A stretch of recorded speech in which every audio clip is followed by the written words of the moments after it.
ngayon iaharap kay Pilato.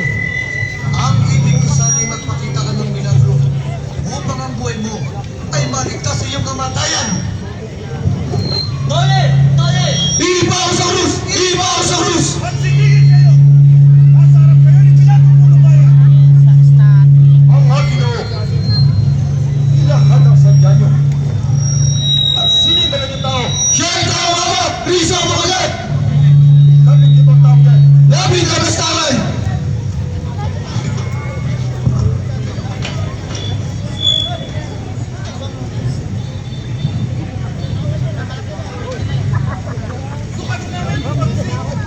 Ay, di ba gano'n mali? Bakit tatapay pa rin? Ang ginagawa ninyo ay ang tao may bayan! Ganyan ba? Ganyan ba ang kabanalang pinamamatay niyo sa bayan? Sa mga taong may kapangyarihan, inyong nilalapastangan sa taong natatalian. Ang promanhin, mahal na Pontifice. Ang ibig ko sana'y kaayusan ng inyong mga sumbungan upang matantungkot maliwanagan ang sala ng taong yan. Maging tapatin mo, Poncio Pilato, ang nangyari pagparito sapagkat ang bayan. Ang bayan ay ginugulo. Itong na namin tao. Opo, Poncio, aming uko. Dinggin niya ang aming sumbong sa sala at pangumusong. Itong tao muli ngayon, ito'y taong masama. Mapagbanal-banal ang kulwa sa bayan ay nakasisira.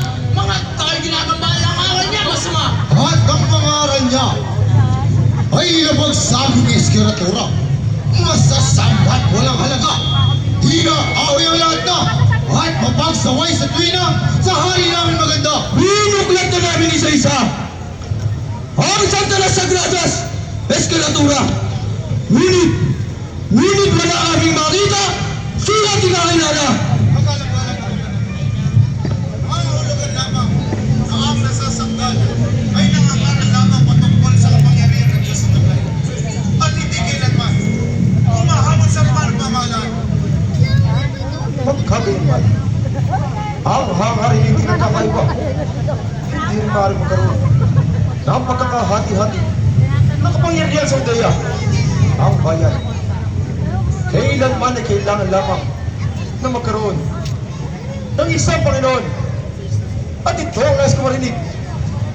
Ang pagkakasalang ginawa nitong tao. Pinagsasabi niya sa bayan, ang ito siya ng maudyo. Bago pala yung ulol na tao, mandarat walang totoo buong bayan ay ginugulo.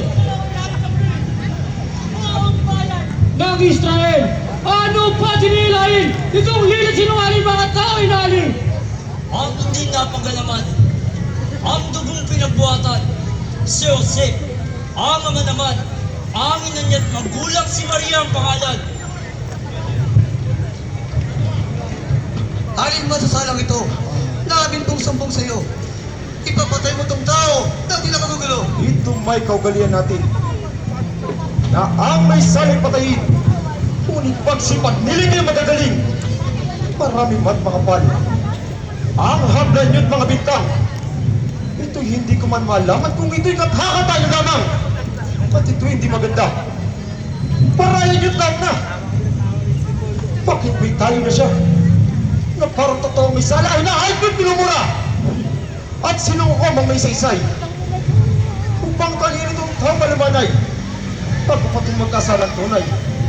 Sa Romanong kautusan at sa buong pagmamasid, may nagap ng aking isip kayo. Kayong mga Ginoo ay nagtatanong na sa akin dito sa taong may bait. Kaming lahat ay mga banal.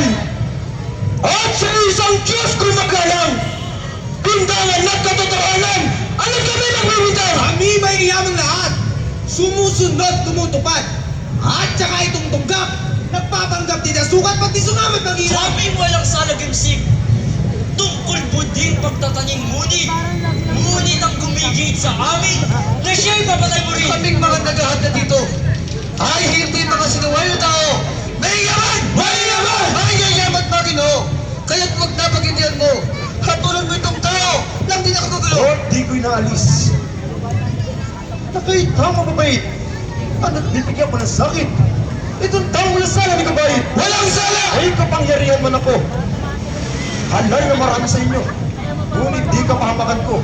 ang magparusa na kahit kanino, kundi na bumisala ito. Poncio Pilato! Ano di ba yunag mo? Kami mga nag-aabla sa'yo! Dilisan ang pagkada ka. Kahit sino man sa inyong may hustisya, ang bumatol sa nahabla, ay kung may saksing makikita, upang doon ko matatap.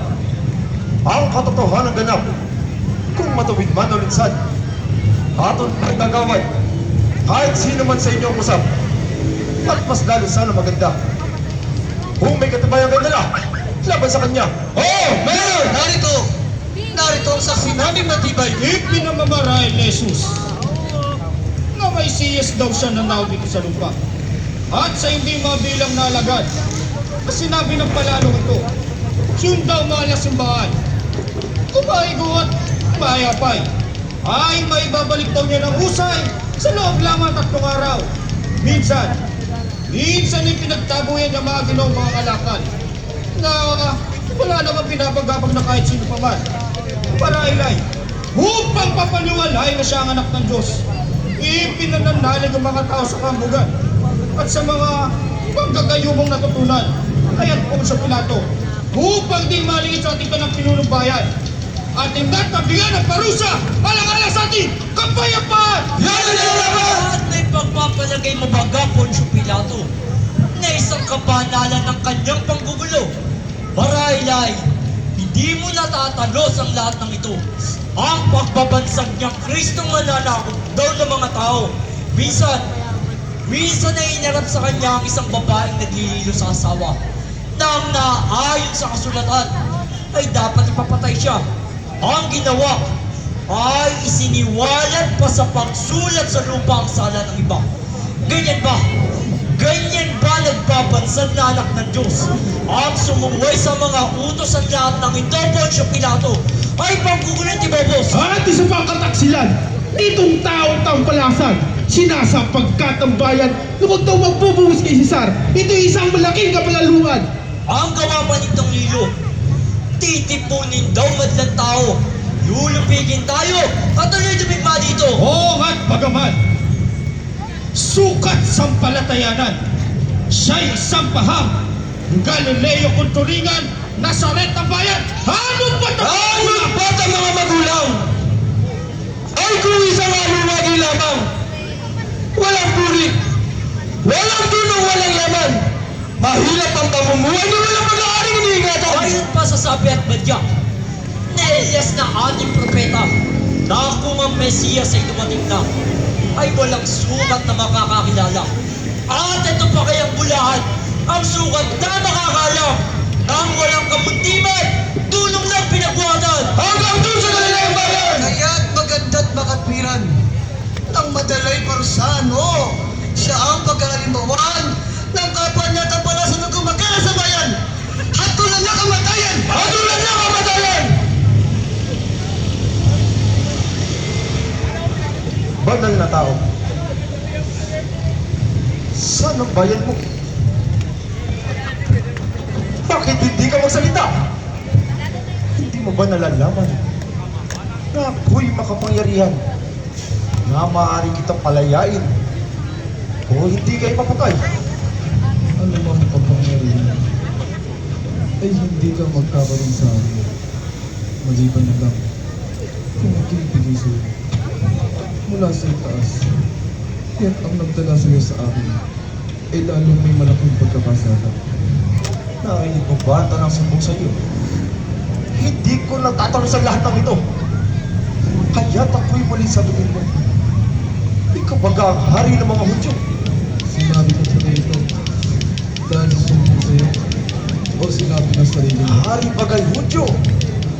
Bayan mo nagdara sa'yo dito. Ano ba kang salang nagawa mo? Ang kaharian ko ay hindi rito. Ang mga alipin ko ay hindi ibibigay ako upang matulan sa harapan mo. Ang kaharian ko ay hindi sa sanlibutan ito. Kung gayon, hari ka nga totoo. Ikaw ang may sabi. Ang sarili mong labi ang tumatawag sa aming hari. Ang kahalagahan ng pagsapol sa sanlibutan ay magbibigay patunay sa katotohanan na kung sino man ang umibig sa katotohanan ay nakakarinig at nakakaunawa sa amin. At ang iyong katotohanan.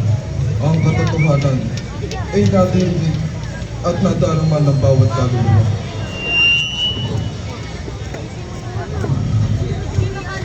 Marangal na mga Ginoo. Narito siya at hinarap ko sa inyo. Wala akong masumpungan sa ang ginawa nitong tao. Poncio Pilato, baka naman ikay nagkagayuma at huwag ka rin mababakla. Siya'y dating ganyan na kapagmukhang ka pa sa pina at ang malungkot ng isip ay sa lagi minamatuwid. Dahil daw sa dulong niyang taglay, siya hindi namin matagpuan. Ngayon siya'y aming tangan. Bakit di mo gawaran ang parusang kamatayan? Patulad ng kamatayan! Patulad na kamatayan! Isa siyang Galileo, hindi ba? Opo, mahal na gobernador. Kung gayon na hindi ako, kundi si Haring Herodes, ang dapat umusga at magparos sa kanya.